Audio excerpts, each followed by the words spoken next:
এই প্ল্যানগুলো দিয়ে এই মরণ ফাঁদ তৈরি করে দিয়েছেন তাদের বিচার আগে হওয়া দরকার।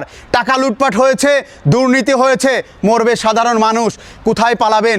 ঢাকা শহরে এমন একটা রাস্তা আছে যে রাস্তা ওপেনলি খোলা, এরকম রাস্তা খুবই কম চোখে পড়ে। রিক্সা যাওয়ার মতো রাস্তাও যেন এই ঢাকা শহরে নেই। এমনভাবে বিল্ডিংয়ের প্ল্যান দিয়েছেন, রাস্তা বন্ধ করে বানিয়েছে বিল্ডিং, 10 তলার জায়গায় 12 তলা, 3 তলার জায়গায় 5 তলা পর্যন্ত টাকা খেয়ে আপনারা অনুমতি দিয়েছেন। রাজুক আজকে কোথায়? কয়টা বিল্ডিং আছে? শত শত হাজার হাজার এই ঢাকা শহরে বিল্ডিং। কোন বিল্ডিংটা চোখে নখ দিয়ে দেখা দিতে পারবেন যে এই বিল্ডিংটা বানানো হয়েছে ভূমিকম্প সহনীয় করে? রাজুক থেকে প্ল্যান দিয়েছে ভূমিকম্প সহনীয় করে এটা করতে হবে। এরকম কয়টা বিল্ডিং হাতে গড়া আছে? সরকারি প্রতিষ্ঠান থেকে শুরু করে বেসরকারি যেগুলা রিয়েল এস্টেট কোম্পানি রয়েছে, তারা কিভাবে ম্যাটেরিয়ালস 2 নাম্বারি করে ম্যাটেরিয়ালস কম দিয়ে বিল্ডিং বানিয়ে লাভে করা যায়, লোভকে আরও বৃদ্ধি করা যায়, সেই চিন্তা ভাবনা নিয়ে আপনারা মাতোয়ারা।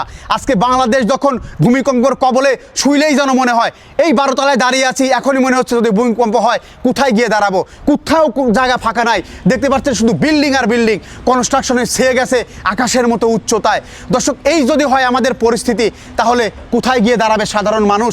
ভূমিকম্প হইলে যদি মানুষ বিল্ডিংগুলো ক্র্যাক করে, তাহলে এই উদ্ধার কার্য যে চালানোর মতো কোনো ওয়ে থাকবে না এই বাংলাদেশে। কারণ রাস্তাঘাটের উপরে আপনার বিল্ডিং তুলে রেখেছেন, রাস্তাঘাটের জায়গা ছেড়ে না দিয়ে করেছেন কনস্ট্রাকশন।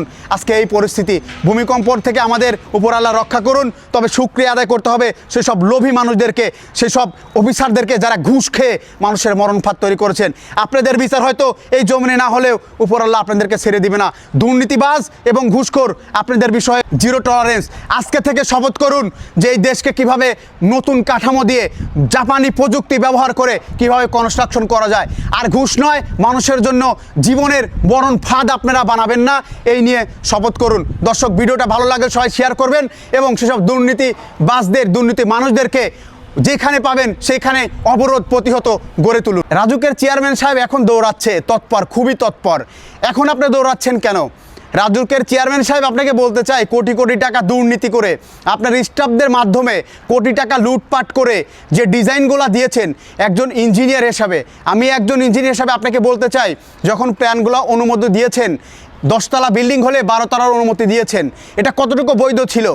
টাকার কারণে, আত্মীয় স্বজনের কারণে, সম্পর্কের কারণে যে মরণ ফাঁদ আপনারা তৈরি করে দিয়েছেন এই ঢাকার বুকে, এই বাংলাদেশের বুকে, এতদিন কোথায় ছিলেন? তৎপরতা কোথায় ছিল? এখন জায়গায় জায়গায় দৌড়াচ্ছেন, তৎপরতা দিচ্ছেন ভূমিকম্পের ফলে। এটা তো নমুনা দেখিয়েছে। যদি ঢাকা শহরের যাতে বড় কিছু হয়, মানুষ তো যাওয়া দূরের কথা, ওই এলাকাকে পরিত্যক্ত হিসাবে ঘোষণা করবে ফায়ার সার্ভিস জানিয়েছে। কারণ এমনভাবে কনজেস্টে বিল্ডিংগুলো বানানো হয়েছে যে মানুষ যে যাবে, যে উদ্ধার তৎপরতা চালাবে, সেই অবস্থাটা থাকবে না। এই ঢাকা শহরে 75% বিল্ডিং ভূমিকম্প সহনীয় নয়, অর্থাৎ ভূমিকম্প হইলে এটি ধ্বংস হয়ে যাবে, অর্থাৎ কিয়ামতের যে একটা আলামত, সেটি হয়তোবা আমরা সামনে দেখতে যাচ্ছি। অলরেডি আবহাওয়া বার্তা কিন্তু বারবার বলছে যে কোনো সময়, যে কোনো টাইমে অনেক বড় ধরনের একটি 9 মাত্রার ভূমিকম্প কিন্তু বাংলাদেশে, ঢাকা শহর সহ সারা বাংলাদেশে হয়তোবা ঘটতে পারে। কখন হবে এটা কিন্তু কোনো সিওরিটি নেই। এই যে ভূমিকম্পটা হয়ে গেল, 72 ঘন্টার মধ্যে 3টা ভূমিকম্প, সামনে কি হবে এটা বলার ক্ষমতা নাই। কিন্তু যারা এই প্ল্যানগুলো দিয়ে এই মরণ ফাঁদ তৈরি করে দিয়েছেন তাদের বিচার আগে হওয়া দরকার।